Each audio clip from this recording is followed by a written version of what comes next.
নমস্কার, আমি তাপসী চলে আসলাম নতুন আরেকটি মিনি ব্লগ নিয়ে। তো আজকে অনেক দিন পর চলে আসলেন বর ঘরে, আর বরকে দেখে আমি অনেকটাই খুশি হয়েছি। তো উনি আসার সময় ঘরের জন্য অনেকটাই শাকসবজি প্রয়োজনীয় জিনিসপত্র নিয়ে এসেছেন।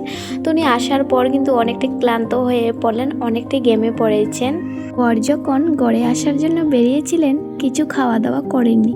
ঘরে আসার পর মা কালীর প্রসাদ ওনাকে দিয়েছি, উনি খেয়ে নিচ্ছেন। এবার কিন্তু আমি মাছটা ধুয়ে নিচ্ছি। আসার সময় উনি মাছও সাথে নিয়ে এসেছেন। প্রায় শেষ করার পরে বাকি রান্নাগুলোও কিন্তু আমি করে নেব। তো নতুন দাটা কিন্তু বর দাঁড় করে দিচ্ছে। এবার আমিও কিছু খেয়ে নিচ্ছি, কারণ সকাল থেকে আমারও কিছু খাওয়া দাওয়া করা হয়নি। তো এবার যাচ্ছি আমাদের ঘরের পিছনে, যে বর কী করছে, এই যে হাতে দা নিয়ে উনি কলা গাছের যত পাতা আছে সেগুলো পরিষ্কার করে দিচ্ছেন। ঘরে আসার পর কিন্তু ওনার কাছে একদমই সময় থাকে না যে বাড়ির কাজকর্ম করবেন। অনুশ্রী দিদিভাই একজন কমেন্ট করেছেন, আমার বর কোথায়? তো বর কিন্তু বাড়ির বাইরে কাজ করেন, ও তার জন্য উনি এক সপ্তাহ পরেই কিন্তু বাড়িতে আসেন। তার জন্যই কিন্তু আমার একা একা থাকতে হয়। রান্না টান্না শেষ করে খাওয়া দাওয়া করার পর আমার আর ভিডিও করা হয়নি।